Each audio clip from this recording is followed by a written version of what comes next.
Do you know someone who started in roughly the same place as you? Same town, same school, maybe the same street. And today you look at each other's lives and they are unrecognizable. Not a little different, completely different. I do. And for a long time, I thought that gap was about talent, luck, timing, or the right connections, the right family, the right break. And maybe it is a little, but the more I've studied this, and I mean really studied it, the neuroscience, the behavioral research, the futures data, the more I've come to believe something else. The gap isn't just about talent, it's about action, agency, the loops we are in, and the directions we choose. Welcome back to Down the Line, the podcast where we take small moments from today and read them as signals of tomorrow. My name is Mich. I'm a futurist, but not the let's build bigger computers kind. I'm a human futures architect. I study how we could build systems that shape the humans we want to become. And today we're starting something new.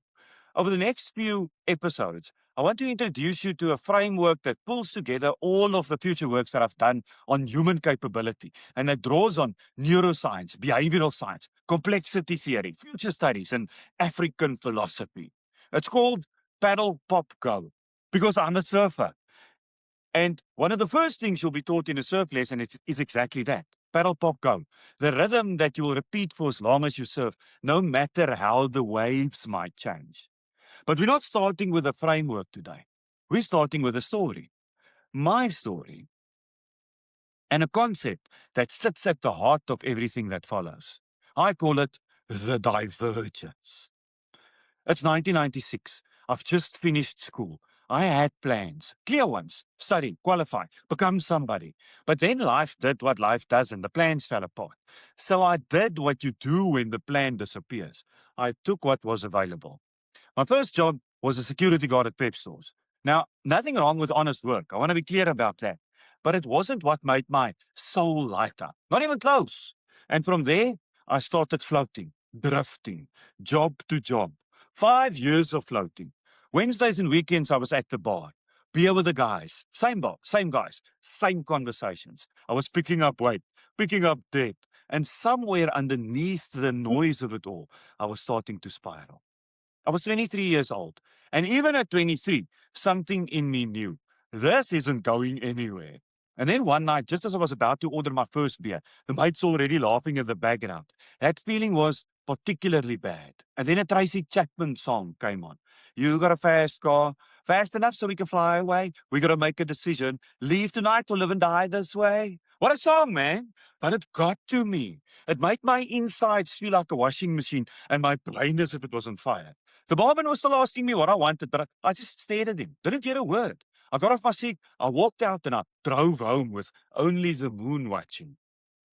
And then I did something that nobody around me thought was a good idea. I quit. Against all advice, I walked away from the job, scraped together what I needed, and got myself a spot at university. Simple bachelor's degree, nothing glamorous. I packed the little I had into a mate's car and we moved across the country and I started from scratch. You see that Tracy Chapman song? Who's Roman, man? 4 years later, I had a completed degree. I'd met Ricky, my wife, who still stands by me today. We'd worked in London and ate crepes at the Eiffel Tower and rambled around inside the Colosseum and scootered around the sun-drenched Greek islands. I'd lived a life I could not have imagined from that person. Same person, completely different trajectory. That gap between the life I was sinking towards and the life I moved into, that is the divergence. And what I didn't know then, but understand now, is that science is a very precise explanation for what was happening in both directions. But before we get into the science, I need to tell you something about the world we're living in right now. Because the story I just told you, a person drifting, then pivoting, then building, that story is getting harder to live. Not impossible, but harder. And as a futurist, I think this is one of the most important and least discussed things happening to people right now. The world is systematically eroding the very cognitive capacity that makes deliberate change possible. Let me show you what I mean. Think about what a typical morning looks like. You reach for your phone before your feet hit the floor. Notifications, news, somebody's opinion about something, an alert, a nudge, a number telling you how you slept.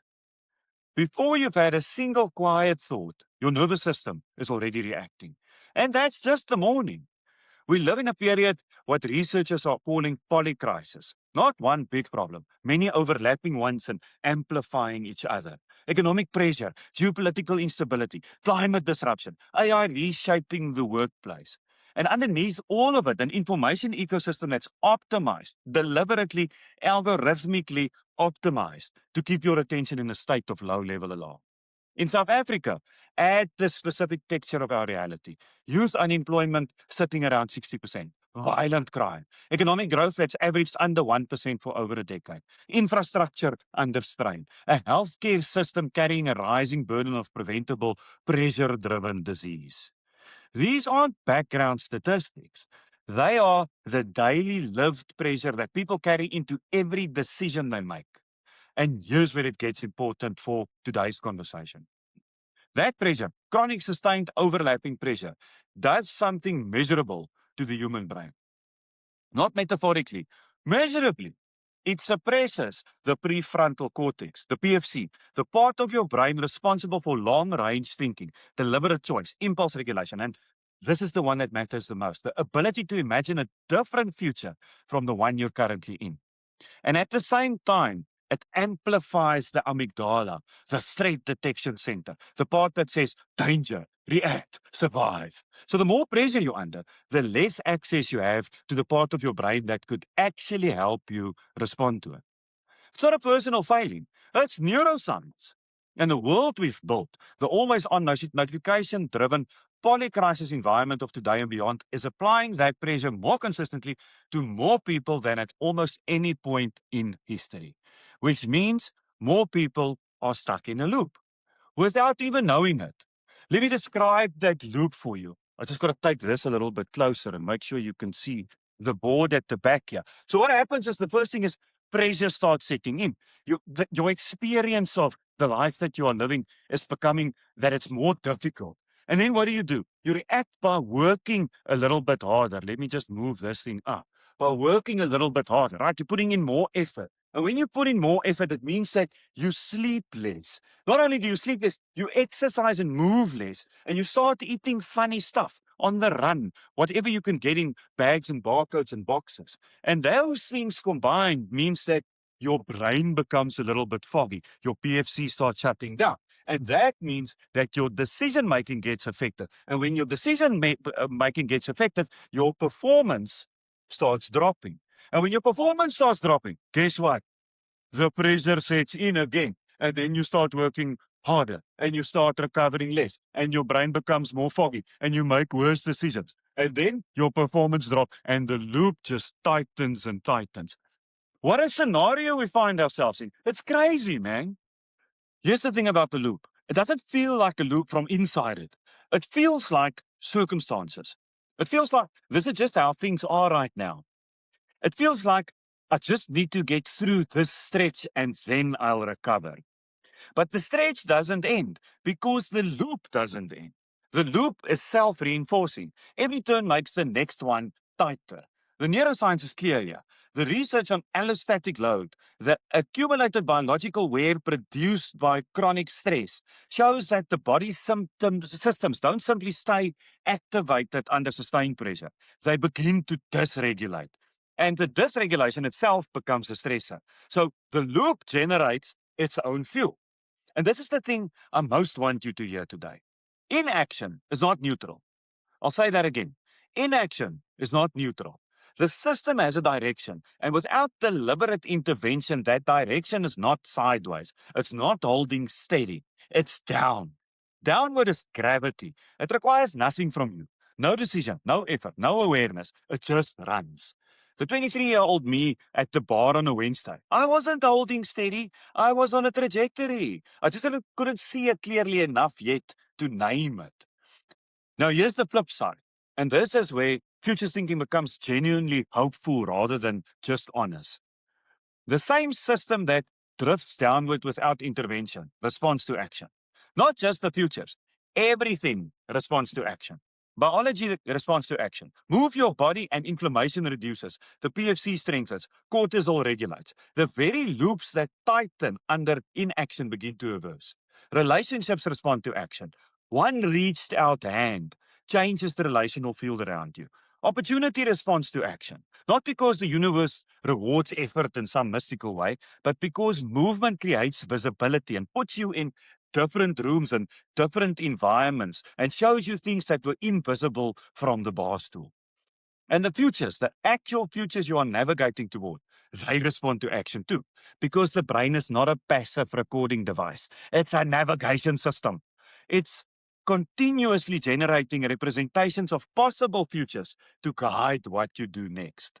Change what you do, and you change what futures your brain begins to move towards. The action reshapes the destination.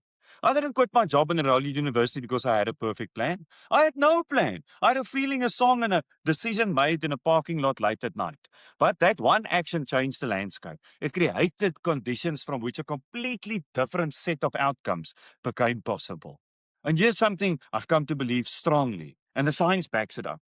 It's better to do something than nothing, even if it turns out to be the wrong thing. And I know that sounds like it contradicts the idea of careful, deliberate futures thinking, but it doesn't. It complements it because the alternative to action isn't safety, it's the loop. It's the downward trajectory continuing. It's the window closing while you wait for certainty that never arrives. When you act, even imperfectly, you do three things simultaneously. You interrupt the loop. You exercise your agency and your autonomy and that felt sense that you're the author of your own direction and not just a passenger in someone else's story. Research in self-determination theory is precise on this. Autonomy is a basic psychological need. Exercising it, even in small ways, is itself restorative. It begins to rebuild the capacity that the pressure erodes. And you learn something. You get data, real data, from the actual world, not from the imagined one. And that data tells you something truer than anything you could have figured out from the bar stool. The perfect decision endlessly deferred produces nothing. The imperfect decision actually taken produces a direction. And here's what I find very interesting from a complexity science perspective. It's not the one action that makes the difference. It's the one action that sparks a new direction, that moves you into a new environment, that changes the landscape of what's possible next. When I quit and enrolled, that action didn't transform my life by itself. It put me in a different city and surrounded by different people with different expectations and different possibilities opened up for me. The environment changed. And because the environment changed, different versions of me became available. The degree didn't make the difference, the new environment did. And that's a critical insight for futures thinking. We tend to overestimate what a single action delivers and massively underestimate what a single action unlocks. The action's not the destination, it's the key that opens a door you couldn't even see from where you were standing. Which brings me to one more thing, something uncomfortable but seriously important. Windows close. Not all of them, all the time, but some windows, specific ones, shaped by specific circumstances, available at specific moments, they close. And when they do, they don't always reopen in the same form. The biology is part of this. The research on allostatic load says this. Every month, the loop runs uninterrupted. The biological cost of interrupting it rises. The prefrontal cortex doesn't just stay suppressed, it begins to atrophy. The loops tighten. The capacity for deliberate change diminishes with time.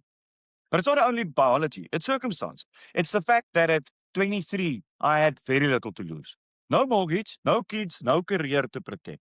The window for that particular move, pack everything into a car and start over, was open precisely because of where I was in my life. I don't know if I'd have made the same call at 35. And that's not a reason to panic. It's a reason to pay attention, to notice the windows that are open right now, to feel the weight of the question. If not now, when? The opportunity available to you today may not be smaller than the one available tomorrow, but it might be. And the cost of acting today is almost always lower than the cost of acting after the loop is run for another year. So it's not about urgency for its own sake. It's about honesty about how time and pressure interact. Now, here's what I find remarkable looking back with the framework I now have. What I did when I quit and enrolled, impulsive, against advice, financially risky, was actually a structurally precise response to where I was. I didn't have a name for it. I had a feeling, a felt sense that the cost of staying was becoming higher than the cost of jumping. I interrupted the loop. And then, without knowing I was doing it, I restored some of the basic biological conditions that the loop had been eroding. I started moving more. To be honest, I didn't have a choice. I'd sold my car. I was sleeping properly for the first time in years, probably because I didn't have money to go to the bar. Eating actual meals instead of takeaways. And at university, I was surrounded by people who were building something. My nervous system started to come online in a different way. And from that recovered state, I could think again. I could imagine a future again. I could make deliberate choices again. So that sequence, restore the conditions, make the deliberate choice, and live the consequences. That is the architecture of Paddle Pop Go. I stumbled into it at 23. The framework is what happens when you take that instinct and make it reproducible. So here's where we are after episode 1. The divergence is real. Two people, same starting point, unrecognizable trajectories. The gap is not only about talent and luck, it's about whether the loop gets interrupted or not. The world right now is making the loop easier to stay in. The pressure is higher. The cognitive load is heavier. The always-on environment's eroding the very brain architecture that interruption requires. And inaction, without drama, without announcement, is itself a direction. But here's what's also true. Everything responds to action. Biology, relationships, the opportunities, the futures themselves. One imperfect move genuinely taken changes the landscape. The question that down the line is thinking about in this series is a simple one. What would it look like to interrupt the loop deliberately, with method, with understanding of what's actually happening biologically, with a clear enough picture of where you want to go, that the brain has something real to navigate toward? That's what Paddle Pop Go is built to answer. Next episode, we go into phase 1, paddle. Not the exciting part, but the important part, the part without which nothing else is possible. Before I go, one thing to carry into the week. If you're an individual, where in your life right now does it feel like you're just getting through? Not suffering, not in crisis, just getting through. Hold that. Don't judge it. Notice it. Because that feeling, that low-level background sense of treading water, is often the first signal that the loop is running. And noticing it is the beginning of something. And ask yourself this too. Is there a window open right now that you've been looking at and not walking through? Not because it's the wrong window, but because you're waiting for the moment to feel more certain, more ready, more right. Here's the thing. It rarely does. The readiness comes after the move, not before. If you lead people, look at your team this week, not at the output, at the energy. A team running the loop looks productive right up until it doesn't.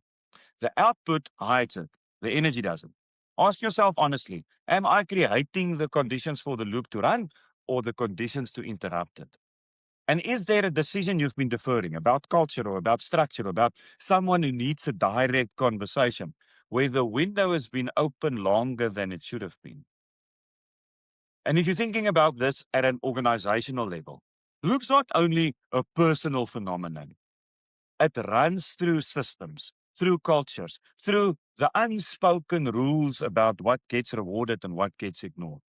The organization that extracts without restoring is manufacturing the loop at scale. And the window for redesigning that, before it costs you in attrition, in burnout, in innovation you never saw, that window is not permanently open either. But wherever you are, the place to start is the same. Notice where you're just getting through. Then ask what one move, imperfect maybe, uncomfortable, but real, might change the landscape. That's the beginning of something. I'm Mich. Until next time, keep scanning, keep thinking, and keep moving down the line.